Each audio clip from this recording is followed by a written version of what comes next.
The servant hadn't seen her clearly but recognized the carriage. That was the Duchess of Duskmoor. The Duchess. Lucien frowned, slowly recalling that his cousin had married yesterday. Watching the carriage roll away, Lucien muttered to himself, "But my cousin is still unconscious. She couldn't have consummated the marriage on her own."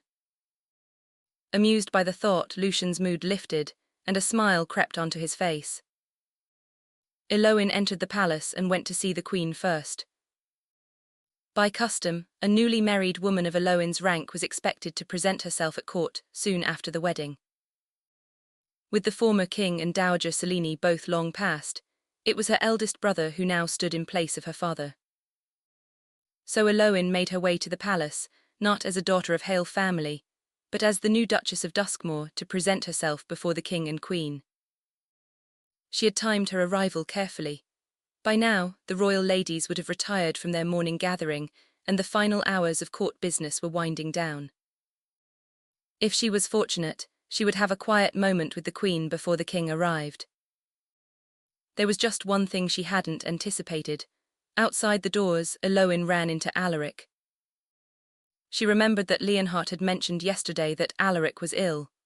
No wonder he hadn't attended court. He did look thinner, and his face still carried the signs of sickness. He stood with his head lowered, staring at the corner of the wall, whether searching for something or waiting for someone was unclear. Elowen thought that whatever it was, it had nothing to do with her. Still out of courtesy, she paused and greeted him, "Your Highness." Alaric looked up, taken aback. Among the nobility of Avonlea, a married woman did not wear her hair loose. It was bound and arranged, proper and unmistakable. Today, Elowen's hair was braided and set into a crown-like coil, fastened with silver combs and small jeweled pins. The image of her from his dream draped in a jeweled circlet and royal bridal gown flickered in his mind, and slowly faded into the sight before him. Now she wasn't smiling at him, her expression could even be cold. When had Elowen ever looked at him like this? Irritation stirred in Alaric's chest. His voice was low as he said, "Elowen, marrying my uncle, you must be very pleased with yourself, right?" Elowen shook her head, "No." Alaric's gaze trembled slightly, so she wasn't happy. He was about to speak when Elowen's expression hardened. "You should call me your aunt." Alaric froze. A beat later, he realized that when she said no, she wasn't talking about her feelings. She was correcting his form of address. Elowen adopted the air of an elder and lectured him calmly. "Calling me by my given name just now was extremely improper. You have very poor manners."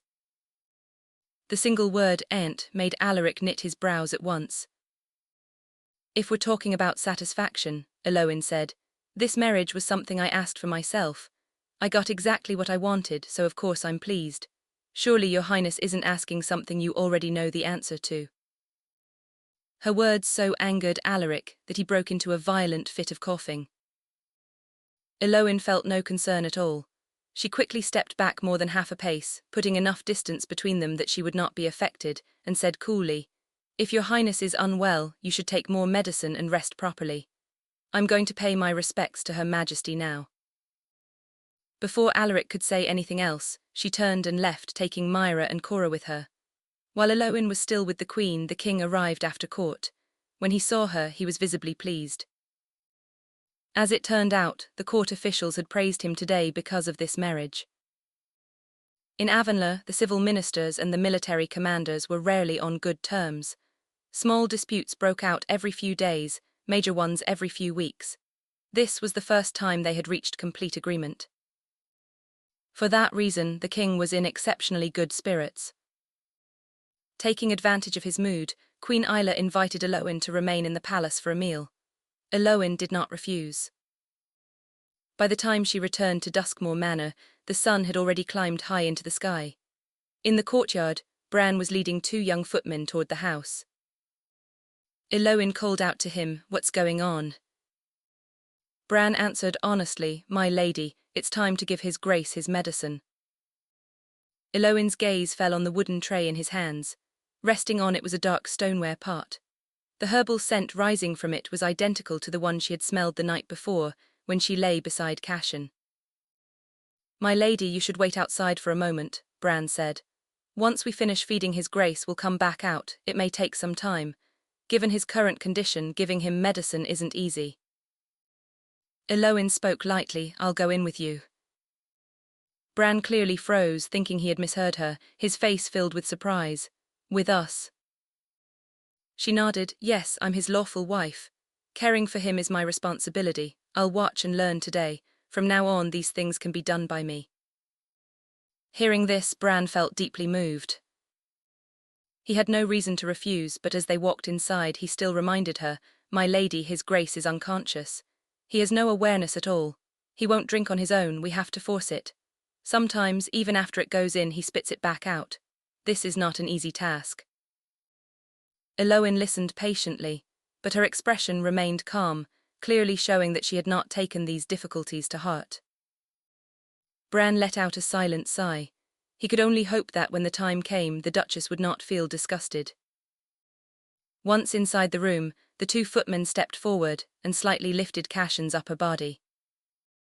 Bran poured some of the medicine from the pot into a small bowl. Holding it, he sat at the bedside and used a spoon to scoop up half a spoonful, feeding it toward Cassian's mouth. Cassian's thin lips remained tightly closed. One of the footmen supported his jaw, forcing his mouth open. Only then was Bran able to pour the medicine in. Yet although the liquid entered his mouth, it soon slid back out along the corners of his lips. The medicine soaked into his sleeping garments, leaving a large, wet stain. Bran continued feeding him. Half of it went down, half of it spilled out. Elowen watched for a while. In the end, she could no longer bear to look and turned away. Bran glanced at her carefully. The Duchess must still find his grace's current state too messy, too filthy. She could not stand it after all, could she? Elowen was unaware of his thoughts. With her back turned, she rolled up both sleeves. Only then did she turn back and speak. Bran, the way you're feeding him like this, more than half the bowl is being wasted. Let me do it.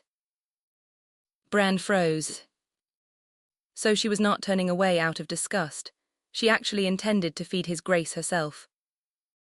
Elowen extended her hand toward him, her expression serious and resolute. Stand up, give me the bowl. Bran rose and looked at Elowen as she sat down beside the bed.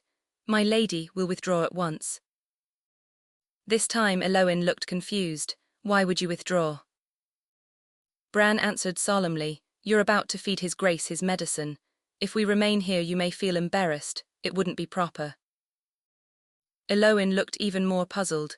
Feeding medicine is a proper thing, what's there that can't be seen? Bran scratched his head awkwardly. Aren't you going to feed his grace mouth to mouth? Elowen was stunned, mouth to mouth. Holding the medicine in her mouth, leaning close to Cassian's lips and passing the warm liquid into his mouth, the image made her heart jump violently. Heat rushed to her cheeks. She asked sharply, Who told you that unconscious people have to be fed mouth to mouth? Bran answered honestly, That's how it's written in storybooks. Elowen fell silent. Then she said, You do know those are just storybooks. Bran stood by the bed, his one remaining round eye blinking, shining with innocent ignorance. Elowen felt inexplicably choked by the exchange. Why was she even arguing with him? She took a deep breath, finally calming her tone. Stories are stories, feeding medicine is feeding medicine, there's no need for mouths to touch. Go find a thin wooden strip, about a finger's length, a finger and a half wide, smooth it well, no splinters, wash it clean. Yes, my lady. Although Bran had no idea what this was for, he still obeyed. Before long, he returned with the wooden strip. Elowen motioned for the two footmen to place an extra cushion beneath Cassian's head.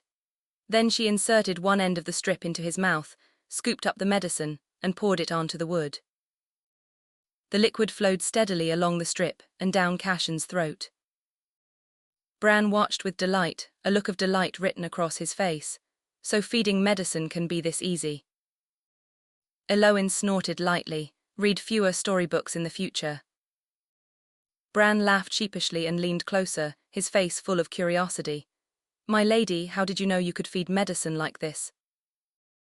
Elowen focused on the spooning and replied, My grandfather practiced medicine. I grew up watching him, so I naturally know some things. This wooden strip is only a makeshift solution. There are proper feeding instruments made for unconscious patients. They're very convenient. Bran looked enlightened. So that's how it is. Another bowl of medicine was finished. Bran eagerly took the empty bowl to refill it. Elowen watched his retreating back and suddenly realized something strange. Cassian was unconscious and under the care of royal physicians.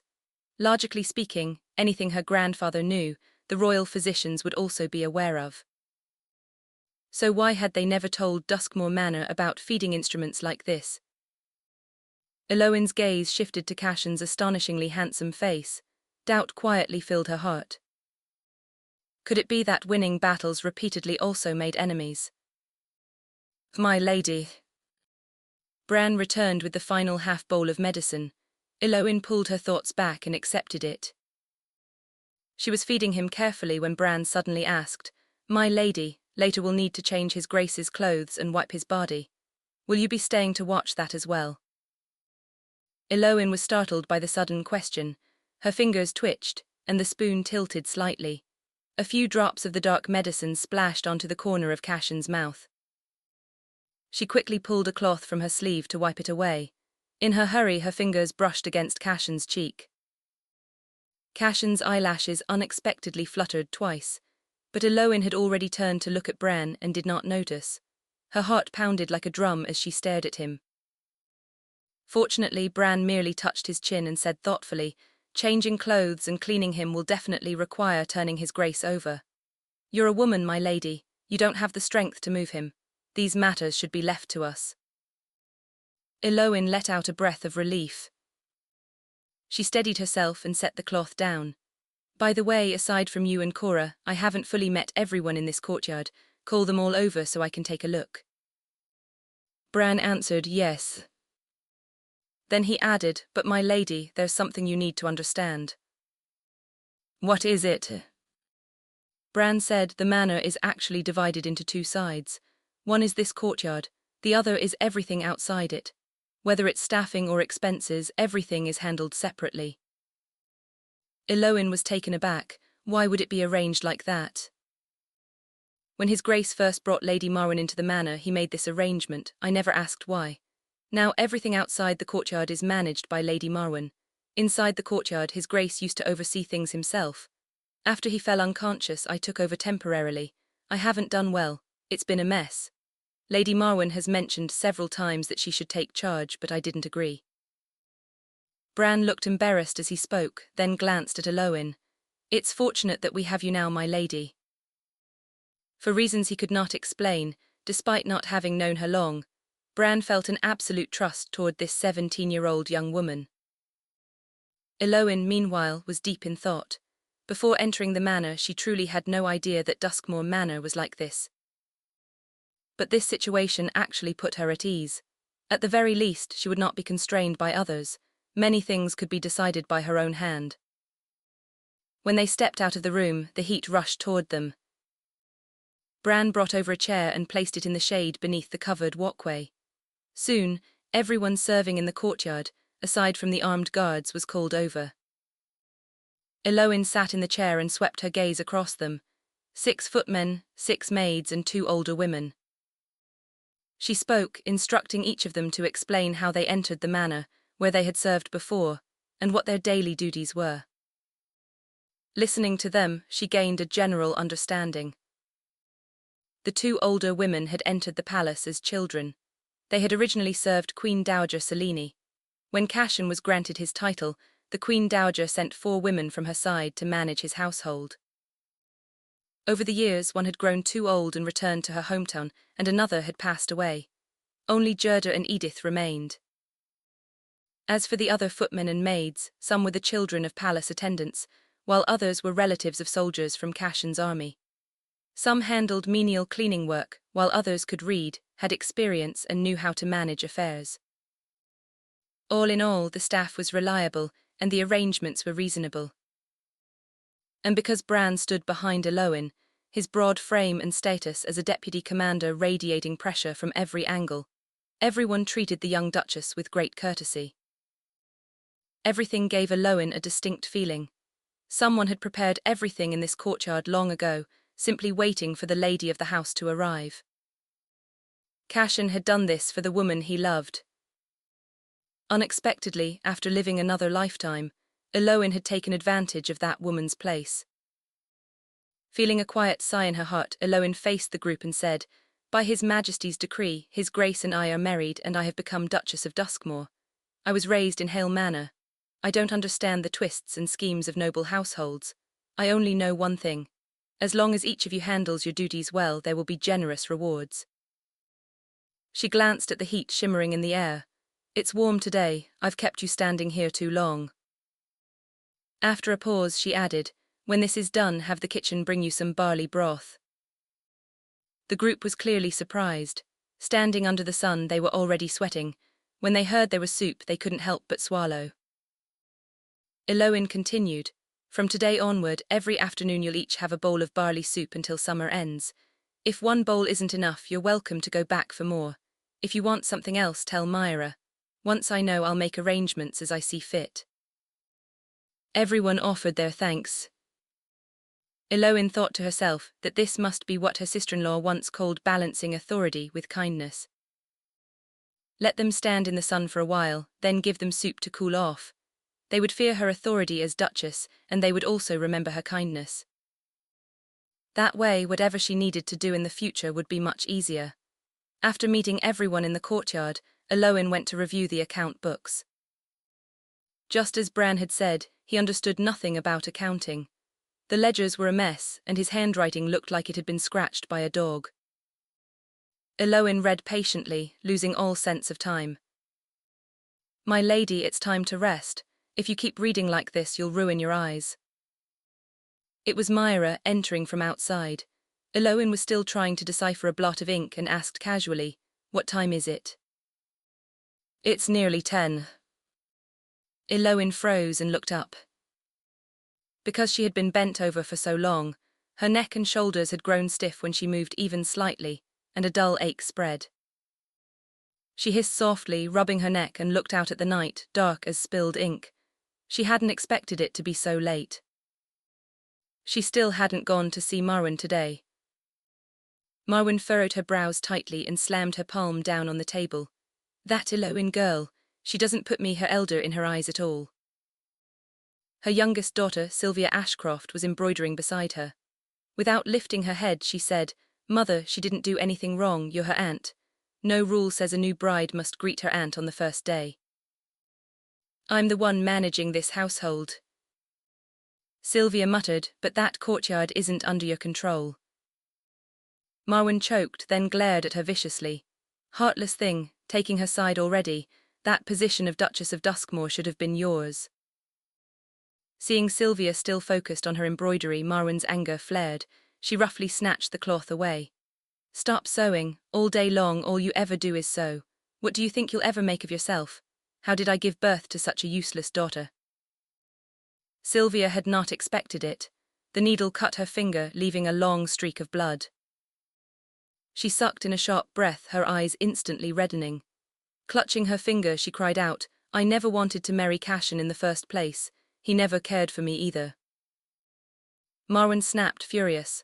"Fool, if he doesn't care for you, don't you know how to seduce him? If you could have climbed into his bed, even if he didn't love you, he would still have had to marry you." She clenched her teeth and said bitterly, "If you can't become Duchess of Duskmoor, this manor will fall into someone else's hands sooner or later." Tears pooled in Sylvia's eyes. "But Duskmoor was never ours. Cousin only took us in because he's kind." A sharp slap cut her off. Marwyn raged, scolding endlessly. "You're nothing like your sister. I should have kept you by my side from childhood instead of letting you follow your father and grow into such a weak, useless fool who never fights for anything. If your sister hadn't married so early, she would have taken the Duke long ago." Sylvia's hand throbbed, her cheek stung, and tears streamed down her face. She was overwhelmed by grievance. Without another word, she grabbed the half-finished embroidery from the table and rushed outside. "Sylvia." At the doorway, she nearly ran straight into Lucien. "You've got no skill and still have the nerve to cry. How did I end up raising such a fool?" Marwyn shouted behind her, her voice shrill with rage. Sylvia couldn't bear to hear another word. She didn't even stop to greet Lucien. Her eyes filled with tears as she hurried off. Lucien watched her go, then stepped into the room. He asked calmly, arguing again. Marwan was already fuming. At the sound of his voice she exploded. Who else but that useless sister of yours? I've worked myself to the bone planning her future. And what does she do? Turns her back on us, throwing herself into another family's arms. She's already calling that woman cousin-in-law. At this rate, she'll be begging to wash their feet in a few days. At the word cousin-in-law, Lucien raised an eyebrow. He sat down beside Marwan and gently took her hand. She's still young, mother. She doesn't understand how things work. Don't let it upset you. As for our new duchess. He paused, lips curling into a slow smile. I'll visit her later. Mother, give me the manor token. The guards watching over that wing were far too strict. Without the token, Lucien couldn't get in. And if he tried to force his way in, those guards wouldn't hesitate to draw their blades, even on him. Marwan frowned. What are you going there for? Absolutely not.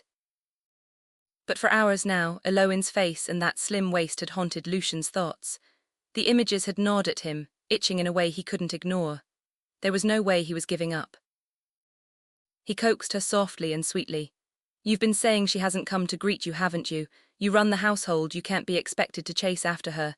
She clearly doesn't care for the servants. Only I can speak with her. Don't worry. I promise by tomorrow she'll greet you with proper courtesy.